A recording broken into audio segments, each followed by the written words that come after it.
Et moi, j'ai une patiente qui m'a dit que, par exemple, qu'elle, elle s'était pas rendue compte à quel point c'était grave jusqu'à ce qu'elle soit, en fait, hospitalisée. Bonjour, je m'appelle Awatef, j'ai 44 ans et je suis maman de 4 enfants. Je suis aussi infirmière libérale à Cayenne depuis à peu près 14 ans. Alors, ce que ça a changé, ça a changé beaucoup de choses. Et ça a changé dans le sens où, en fait, moi, j'ai l'impression d'être au travail tout le temps depuis plus d'1 an. Dans les temps de repos, en fait, on remplace une collègue malade, on va répondre à des appels en urgence, pour aller tester des personnes qui seraient, possiblement positives au Covid. Voilà et en fait, j'ai l'impression que ça s'arrête jamais.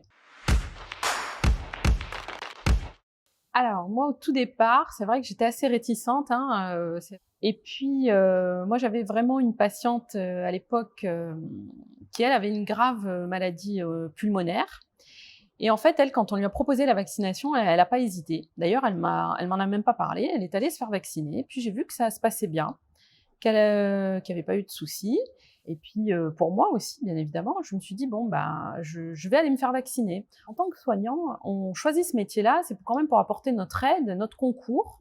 C'est ça qui donne le sens à mon travail, à ma vie quelque part et aussi de dire, je fais quand même confiance aussi à la science, à ce qui nous entoure, à la connaissance, même si tout n'est pas parfait, même s'il y a encore des interrogations et si on n'a pas toutes les réponses. C'est vrai qu'on n'a pas toutes les garanties. C'est un pari gagnant pour la vie.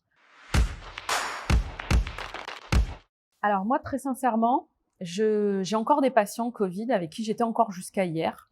Et moi, j'ai une patiente qui m'a dit que, par exemple, qu'elle, elle s'était pas rendue compte à quel point c'était grave jusqu'à ce qu'elle soit en fait hospitalisée. Et au départ, elle voulait même pas y aller à l'hôpital. Et c'est vraiment parce que j'ai insisté qu'elle est partie. Et elle m'a remerciée après, et ça m'a vraiment touchée. Et là, j'étais vraiment soulagée de savoir que tout s'était bien passé.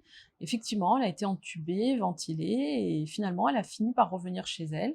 Il y a eu des soins et elle m'a rappelé. J'ai pu retourner la voir et elle m'a dit merci, elle m'a dit merci, elle m'a dit aussi, qu'elle était vraiment contente d'avoir pu voir qu'à l'hôpital, on s'est vraiment très bien occupé d'elle, que les gens finalement se donnaient du mal et que quelque part elle regrettait d'avoir tardé. Voilà, d'avoir tardé à cette prise en charge et en fait, c'était vraiment ça, c'était la peur qui l'avait, bloquée, sur place. C'est ça quelque part qui me donne le courage de continuer et d'avancer et de même si des fois je me dis: «Mais comment on va faire pour y arriver quoi?» C'est pas toujours si évident que ça quoi, voilà et ça me permet de continuer, voilà, de continuer la route. Enfin je veux dire voilà, on est tous liés ici en Guyane les uns aux autres, donc on a besoin de s'en sortir et surtout de s'en sortir par le haut. Voilà, c'est ça et c'est ce que je souhaite à la Guyane.